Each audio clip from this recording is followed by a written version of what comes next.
Assalamu alaikum warahmatullahi wabarakatuh. Ashamarkabuune kabajamtoota daawwattoota Aashaa inda kadirtu akkuma argitan kana daawwattoota keenya kadi rakkatti hojjetaa jira. Aashaan sagalee irratti dhiqaa bakka dubartiin gisee baay'ee ba'aan hin maltu mire dhiirri cabsee faltee fiduu dirqama qaba jedhanii mire. Akkasan isin jedha daawwattoota keenyaa haala kanaan Kadiir ogeessa tokko fudhatee balballi gaxamullee jira waan ta'eef haala kanaan majlisa dheengadda mana dukkanaa'uu keessatti isin agarsiisan laalamee mana haadhatitti gizee galee akka inni bareedu maashaallah tabaarakallah hababaa isaa kana hedduu jaaladhe rabbi nagaan itti si haa jiraachisu isillee akkuma keessan biyya arabaa dalagattee galtee amma da'uudhaaf jechuudha qophiirra jirti maashaallah biyya arabaa su'uudii keessa galtee kagalte immoo isiin ulfaa waan ta'eef da'uudhaaf qophiirra jirti waan ta'eef haala kanaan dhaqanii sirreessanii babbareechanii fi biraa deeman barrii gaxxamanii fi kadeereef ogeessi tokko jechuudha. Kun ogeessa biratti argitan kan itti daddarbaa jiru kana beebii tiraasii akkuma argitan kana isiin majlisa xiqqama bitatte kaaree jahaa garuu mana isii keessa maashaallah akka inni bareede argaa jirtanii. Masha Allah tabarakallah rabbi itti si haa jiraachisu rabbiin nagaan isii haa hiikuu jedhaan daawwattoota keenya viidiyoo kana isin agarsiisuu barbaade dhufe kana bichaa miti arabiyaa majlisii hedduu filannoodhaaf akka isinii ta'utti arabiyaa majlisii hedduu footoo naa ergi warri gara wasaapitti yoo dhuftan jettan viidiyoo kana haga dhumaati miti haga qixxeetu hojii yoo deemtan daqiiqaa 8 qofa haga dhumaa yoo ilaaltan meeshaa hedduu filattanii gara keessatti na erguu fi isinii ta'a jechuudha daawwattoota keenya meeshaa hedduu babbareeda majlisa hedduu babbareeda akka gizee baay'ee fa'aa osoo viidiyoo hin hojjetin namaa geessinu jechuudha biyya keessa yoo ta'e yoo namni mudde akkasumatti akka geessinu jira jechuudha yeroo baay'ee kanaaf jecha daawwattoota kiyyaaf maa sheeriin goone footollee ta'u jedhee walitti qaqqabee isinii ergee jira kun akkuma argitan kana barrii tanallee hojjennee qaxxabnee fi jira jechuudha daawwattoota keenya warri barrii barbaadanillee saayizii balbala keessanii yoo isin maxxartanii nutti himtan irratti isinii galchuu dandeenya jechuudha daawwattoota keenya ogeessa keenya dhaqee isinii gaxxama kun akkuma argitan kana gaxxamee fi jira meeshaan kifilillee ni jira jechuudha daawwattoota keenya meeshaan kagale kaleessa balbala gaxxamuu fi majlisa daraddaruu warra dhaqan waan ta'eef afanii jiranii wanta adda addaatu jira ijoollee keessaa waan ta'eef gaadaa seenee waraabuu hin barbaanne jechuudha kan irra dabbare jedhee jira maaliif namni keessa waan jiruuf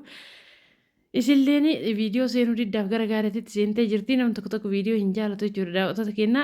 garuu immoo yeroo ammaa kana viidiyoo dheessanii ta'uu hin danda'amu gabayaan biyya keessatti jechuudha yeroo ammaa kana namni teekinooloojii barateera maashaallah tabaarakallaa namni keenya miidiyaarra oola warrummaan biyya keessallee miidiyaarraan bitachuu baay'isee jira jechuudha daawwattoota keenya kana ilaalchisee isin shamarran warri biyya arabaa jirtan warri gaafa galtan waa dalaguu barbaadan dirqama osoo achi jirtan miidiyaatti makamuu qabdan yoo war dandeettan yuutuubii war dadhabdan tiktookii waanuma ta'e illee ta'u gara sooshaal miidiyaa makamuun dirqama keessan isiniin jedha kunoo akkuma argitan kana majlisa kana xumuranii immoo algaan kun immoo nama biraatiif galee jechuudha daawwattoota keenya ani viidiyoo walitti haa qaxxalu malee meeshaan kun mana sana osoo hin taane mana biraa deemanii algaa kana mootu obboleettiin teennaa algaa kana hojjennee xumurree isiin qumsaaxinii kana qofa ajajatte algaa kana arginaan algaa kana fudhadhu malee jettee jechuudha kan nama biraatiif hojjenne fudhattee mana isiitti galfattee jirti haati isaa mootuyyuu suuta fudhatu hedduu waan ta'e isiidhaan immoo ni oomishna jechuudha daawwattoota keenya ganaa irra deebinee dalagnaa fi kunoo akkuma argitan kana mana isii keessa immoo dhiifama ifaan fagoo jira jechuudha rakkoon ifaan ittiin saqqabne malee algaan kun dhugaa dubbachuudhaaf mana keessa galee akka inni bareedu isiniin jedha daawwattoota keenya kun akkuma argitan kana geedhii isaa maashaallah tabaarakallaa akka irraa bareedu argaa jirtanii garuu rakkoon immootu shaadoo fi ampuulii isaa ibsuu hin dandeenye ifaan fagoo jira jechuudha sukkeettini bakka ifarraa fagaatetti kaayatanii jiranii agoobarallee fannifatanii jiranii maashaallah tabaarakallaa hedduu bareeda rabbi nagaan itti si haa jiraachisuu jedha obboleettii teentanallee kunoo akka argitan kana masaabaa qabaa kunoo akka argitan kana waa keessa nannaqatteetu jirti si maashaallah argitanii akka inni nama fayyadu as keessa waan barbaaddee ansoolaa kana fakkeenyaaf gizee miiccite asirra kaastee miiccite as keessa kaachuu dandeettee jechuudha akka irra jiru gizee qayyaruu barbaaduutti hedduu algaa nama fayyadudha akka algaa bichaatti osoo hin taane akka algaa bicha osoo hin taane akka qumsaan inni nama fayyada dolaaballee xiqqoo tana ajajatte argitanii jirtan fakkaate viidiyoo tana keessatti dolaaba meetira 40dha dolaabni kun meetira 1 fi seentimeetira 40 kun akkuma argitan kana biddilibsiin itti galee jira gara olaanuun gara gadhaan illee huccuu keessa naqattee jirti kunu faagooteerti jechuudha algaa gatii biddiyyoo bittallee dolaaba xiqqaa bitatteerti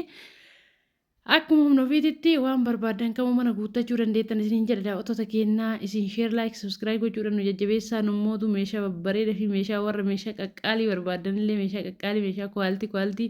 lakki jiddu galeessa barbaada warra jettanillee jiddu galeessa haala saniin isinii dhiyeessuudhaaf qophiidha. Meeshaan gadaanaa nu biratti hin argamu akkuma isin durallee isin jenne meeshaa gadaanaa hojjechuu hin barbaannu. Maaliif maqaa keenya balleessuu hin barbaannu. Waan gaarii gatii gaariidha yoo hojjenne namni biyya keenya keessatti har'a algaa galchee waggaa 2-3 booda deebi'ee algaan galchuu jechuudha. Yoo guddate qalamii qayyara malee namni keenya amma ammatti meeshaa hin qayyaru jechuudha.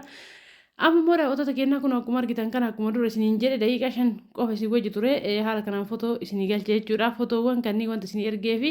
yoo barbaadan ganaa gara WhatsApptiin dhuftanii filachuurra asumarraa kan isinitti dassedhe isinitti bareede iskiriinshoot gootanii gama keessatiin fiduu dandeettanii laalamee akka inni bareedu majlisoonni kunniin abbaa fireemii almuuniyeemiidhaan kan hojjetame jechuudha. Laalamee filachuu dandeettan jechuudha kan barbaadanu akkuma asirra footoo irratti argitan kanatti faagoonee hojjannee mana keessan isinii geessinee yoo barbaadan astakaakalaa jettan astakaakallee deemee haala kanaan ogeessa wajjin babbareechee biraa isinii deebuu danda'a. Lakki aashallee barbaanna akka aashan sirreessitu barbaanna hojjettan anillee deemee meeshaa keessanatti hanqa biffee keessallee isinii bareechinee deebuu dandeenya jechuudha. Biyya kamuu yoo ta'e Oromiyaa keessa haa ta'u bakka makiinan seenu haa ta'u malee rakkoon tokko hin jiru isiniin jedha daawwattoota keenya. Kunoo akkuma argitan kana warri baala fireemii san hin dandeenye immoo abbaa diidama boondiidhaan hojjetachuu dandeettanii kunoo lakki kana wayyaa jettan warri gizee zabanaayii ka ta'e ka gizeen ammaa irra jiru jettan kana hojjechuu dandeettanii warri ol kutaa barbaadeettan immoo VIP ajajachuu dandeettan jechuudha. Footoo VIP gizee bira ga'ee kana isiniin jechuu danda'a. Laalamii algaan tun hin bareeddu warri algaa kana barbaadanillee maggaaraja adda addaa waan barbaadan qabu argachuu dandeettanii ni beektan Aashaan Dakadiirtuu maal irraa ka'ee isiniin jedhare mooyyee bunaat irraa ka'ee maankaa fi cilfa irraa ka'ee haga meeshaa barbaadan kamuu hattan manallee warri bitachuu barbaadan lafallee warri bitachuu barbaadan biratti argatan VIP asumaan VIP majlisa ol kutaa jechuun majlisa kanniini. Argachuu dandeetta waan barbaadan kamuu lakkoofsa bilbila keenyaa duwwaa 977 jechuudhaan nu argachuu dandeettanii barreeffamaan immoo akkuma argitan kana kun viidiyoo keessa jira jechuudha. Barreeffamni keenya lakkoofsa keenyaa akkuma viidiyoo keessatti argitan kana iskiriinshoot godhaa gabbuufadhaa yoo barbaadan barreeffadhaa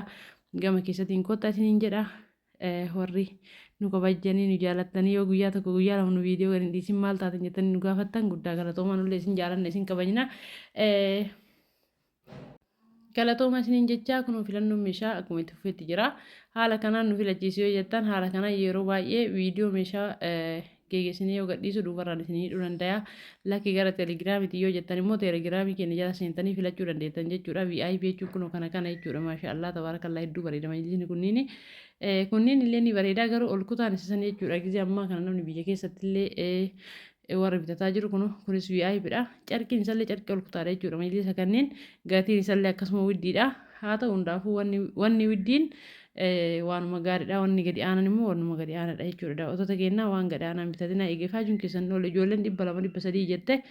meeshaa gadi aanan bitattu jira. Birriin sun uummata akka birrii achi raafte sun waa takka illee isinii bituu hin dandeettu.